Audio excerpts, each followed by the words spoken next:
Oke, udah lama banget gua nggak pernah upload video. Kalau dihitung-hitung, kayaknya ini udah masuk tahun ketiga gua vakum total dari YouTube. Dan sebenarnya bukan karena gua udah nggak punya niat buat bikin konten lagi. Niatnya sih ada, idenya juga sering muncul. Cuma ya gitu, setiap kali mau mulai, waktu sama energinya keburu habis duluan sama rutinitas kerja.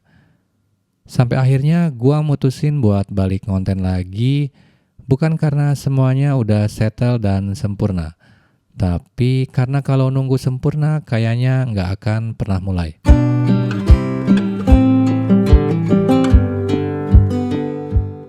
Dan buat video pertama, gua mau mulai dari sesuatu yang simple, sesuatu yang udah nemenin keseharian gua selama beberapa bulan terakhir. Ya, Samsung Galaxy Z Flip 7. Z Flip 7 ini kurang lebih udah 8 bulan nemenin gua. Dan momennya kebetulan pas banget karena bulan lalu Samsung baru aja ngeluarin penerusnya, Samsung Galaxy Z Flip 8. Ada beberapa peningkatan dari generasi sebelumnya. Sekarang bekas lipatannya lebih halus, bodinya makin tipis dan bobotnya juga lebih ringan sedikit. Walaupun kalau ngomongin desain secara keseluruhan, menurut gua perubahannya nggak terlalu signifikan. Masih kerasa familiar banget kalau sebelumnya udah pakai Flip 7.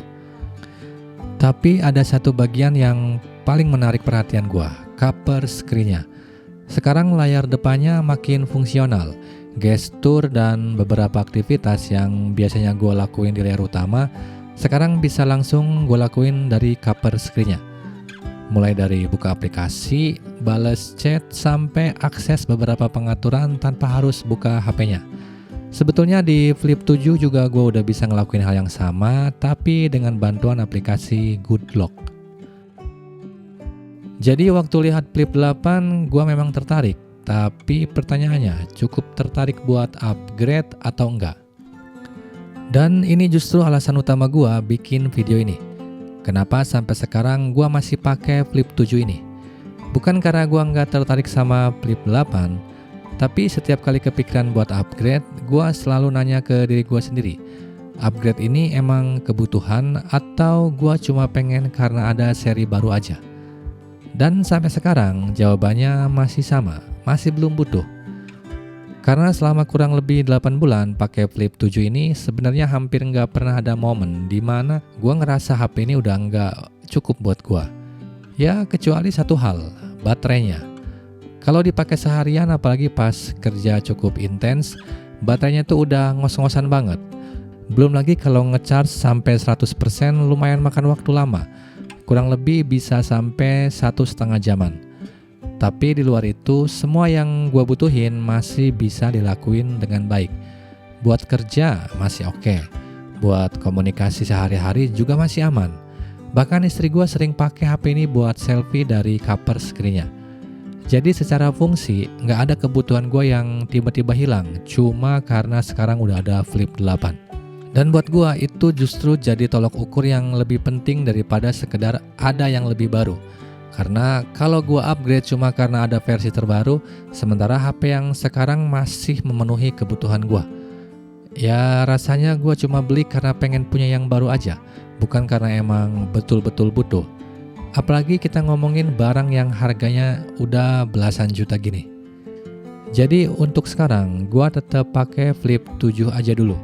Bukan berarti gua nggak akan upgrade, cuma belum sekarang aja. Mungkin di Flip 9 atau bahkan di Flip 10 nanti.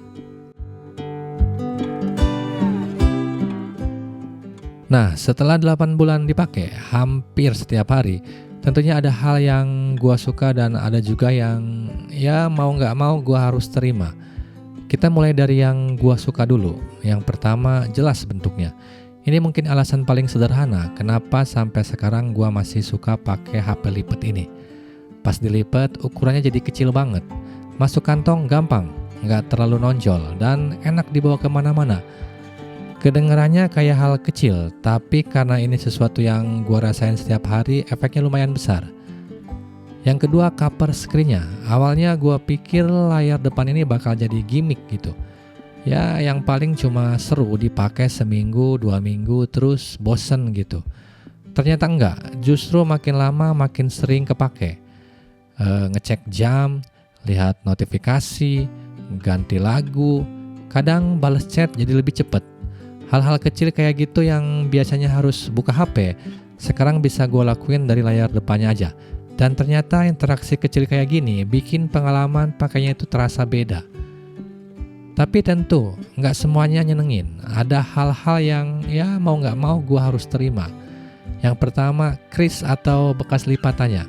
Di bagian tengah layar ini kalau dilihat dari sudut tertentu, apalagi pas kena cahaya, cekungannya masih kelihatan. Memang waktu dipakai normal, gue hampir nggak pernah terlalu merhatiin. Tapi ya memang kelihatan gitu, kelihatan ada.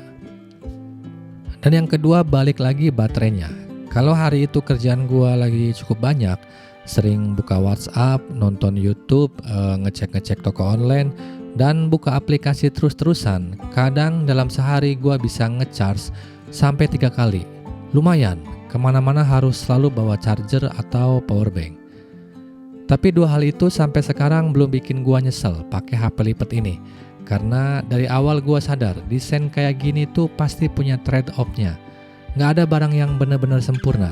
Tinggal pertanyaannya, kekurangannya masih bisa gua terima atau enggak. Dan kalau ditanya dari semua hal tadi, apa sebenarnya yang bikin gua masih betah pakai HP lipat ini? Ada 3 hal. Pertama, portabilitas. Kerjaan gua cukup sering bikin gua harus outdoor, pindah-pindah tempat, dan kadang bawa lumayan banyak barang. Jadi punya HP yang bisa dilipat sekecil ini ternyata beneran ngebantu banget.